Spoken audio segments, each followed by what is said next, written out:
A circular logo with UDL research in 15 minutes typed into it, followed by another circular logo with UDL in 15 minutes typed into it. Hi there, Louis Lord Nelson here, host of UDL in 15 Minutes, to remind you of my newest podcast, UDL Research in 15 Minutes, where researchers share their findings about the implementation, the impact, and the in-depth investigations of the UDL framework.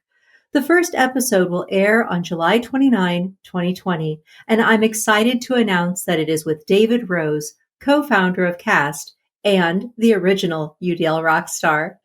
You'll be able to link to this extended interview at my website, www.theudlapproach.com, under podcasts, or through the YouTube channel, UDL Research in 15 Minutes, or the podcast source of your choice.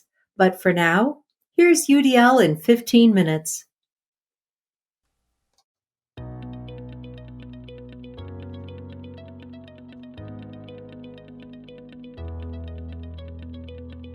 Hello and welcome to UDL in 15 Minutes, where educators discuss their experiences with UDL. I'm Louis Lord Nelson, UDL author and leader. Today I'm talking with Brandy Major and Lauren Holcombe of Redlands High School in Redlands, California. Today, Brandy and Lauren are going to share how they wove UDL into a unit on research for Lauren's freshmen. Hello to you both. How are you? Doing great, thanks. Just taking it day by day in this crazy world. Yeah, this is true. Yeah, it's nice today. We have some nice, cool weather in California, so it's a good day. Wonderful, wonderful. Well, it's great to talk to you both. Thank you. So first off, will you each share your background in education? A photo of a computer in the library with the book stamped and other civil rights sources next to it, and Brandy leaning into the frame. Okay, I guess I'll go ahead and start. I taught English for 8 years, and then I became a high school teacher librarian, and I've done that for 7 years. Okay, and that's Brandy, right? Yes. Okay, great. How long have you been at Redlands High School? I have been at Redlands High School for 7 years as a teacher librarian. And then Lauren, what about you? Lauren standing in front of the Shakespeare and Company bookstore in Paris, France. I have taught English for 9 years, and all of them have been at Redlands High School. So are you guys both from that area, or did you move in? I actually grew up in Redlands. I went to the rival high school, Redlands East Valley, and then I ended up getting hired at RHS, and I had to earn that for a while because I went to the rival high school. Awesome. What about you, Brandy? I am actually an outsider, but my first teaching job was at Redlands East Valley, where Lauren was actually a student. I was never her teacher, but we were there at the same time. Nice, nice. So what's a good description of Redlands High School? What's the student body like, size, that kind of stuff? A web page screenshot with the Redlands Unified School District mission statement. Well, Redlands High School has a really long and distinctive history. It's filled with a lot of pride and tradition.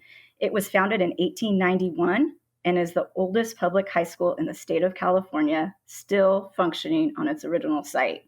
Oh my gosh. Right, it's amazing. But we're also a school of innovative thinkers and learners. We earned the California Distinguished School Award last year for excellence in teaching, learning, and collaboration. We have a diverse student body with about 2,400 students, grades 9 through 12. Wow. Oh my gosh. So then are you guys in the same district as other high schools, like the Redlands East Valley? Is that in the same district? Or are you the sole high school for your district? We are in the same district. We have 3 high schools. Well, technically 4 high schools. We have 3 high schools and then the continuation school in Redlands. Okay, so it's a lot of students across the district. A lot of students, yes. Yeah, so that's a big deal to be recognized then as that school of excellence within that huge district. That's awesome. Yeah. Okay, so I understand that you both worked together, design a unit to help Lauren's freshmen learn how to research, and that you used the UDL framework to help you design it. And I'd love it if you guys would talk about that. The hyperdoc created for the course. This document is available with the podcast at theudlapproach.com/podcasts. Yes, so teaching the research process is one of the most difficult tasks, I think, as an English teacher.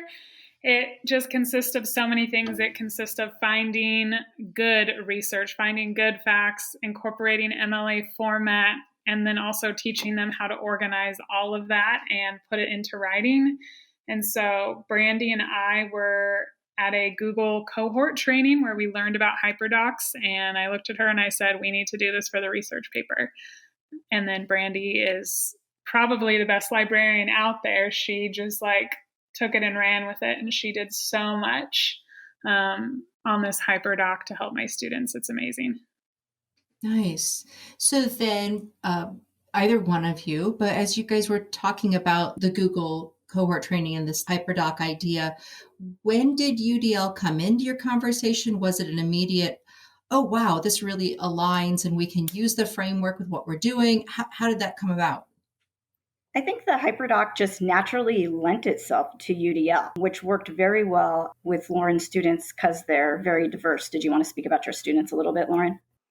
A photo of students working in the library at tables while two are standing in front of a digital whiteboard with their hands in the air like they're going to high five.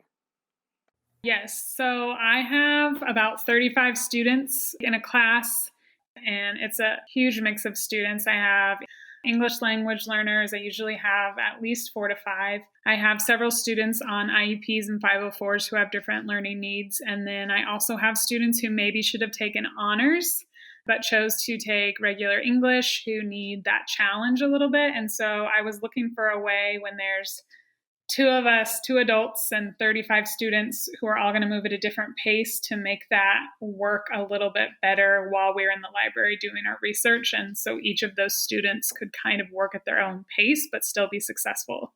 Nice.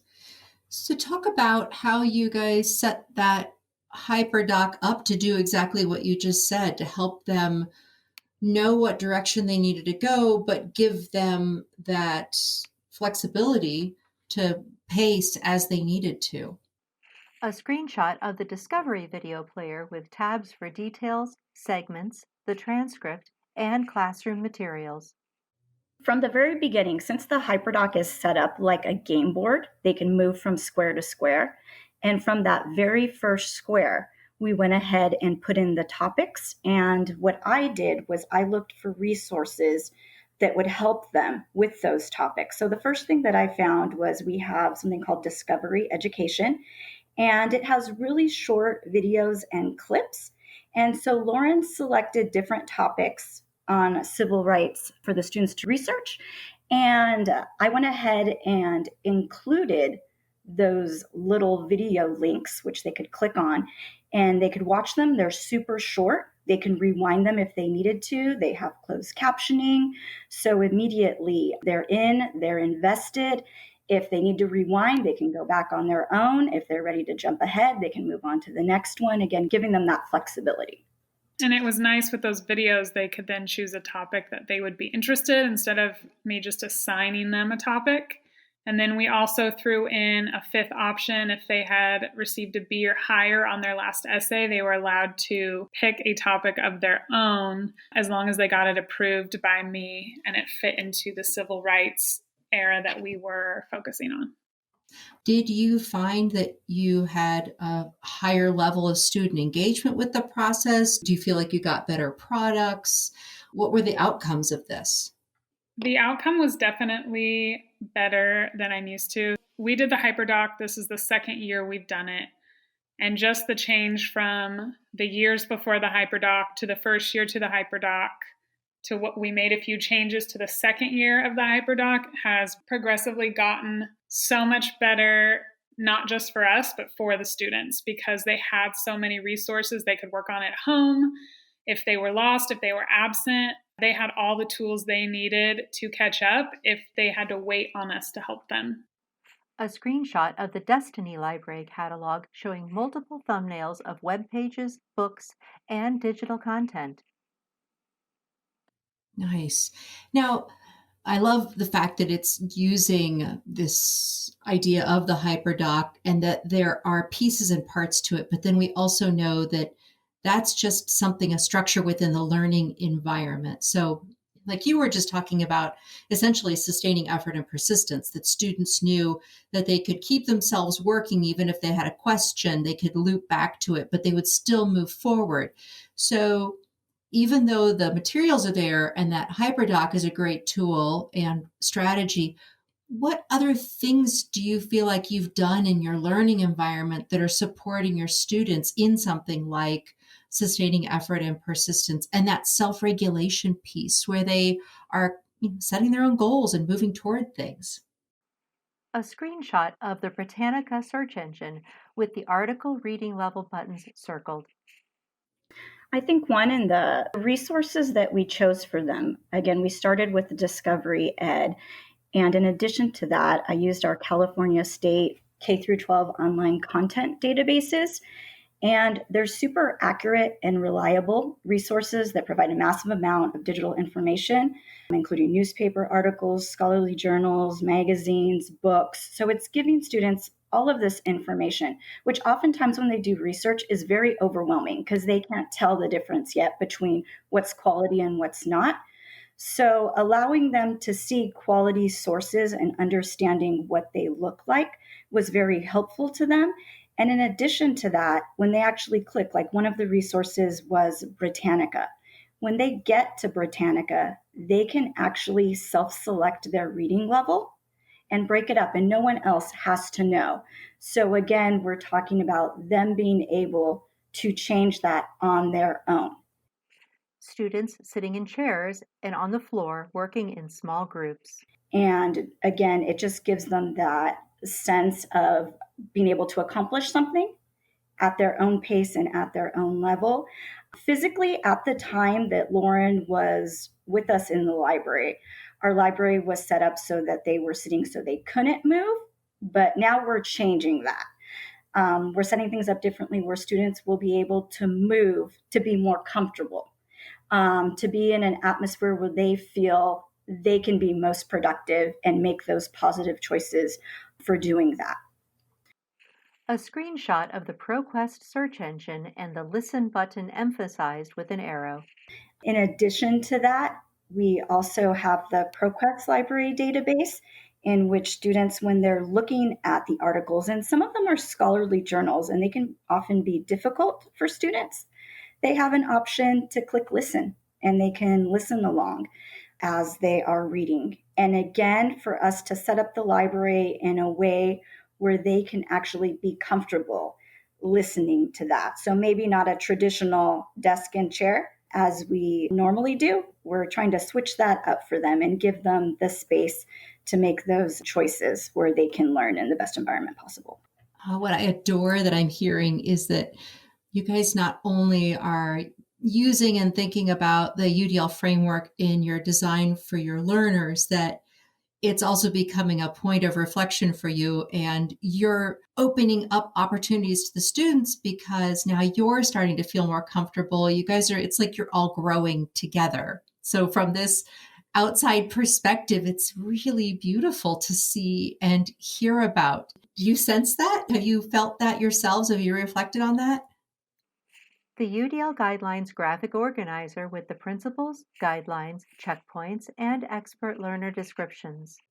I definitely think it's been really encouraging.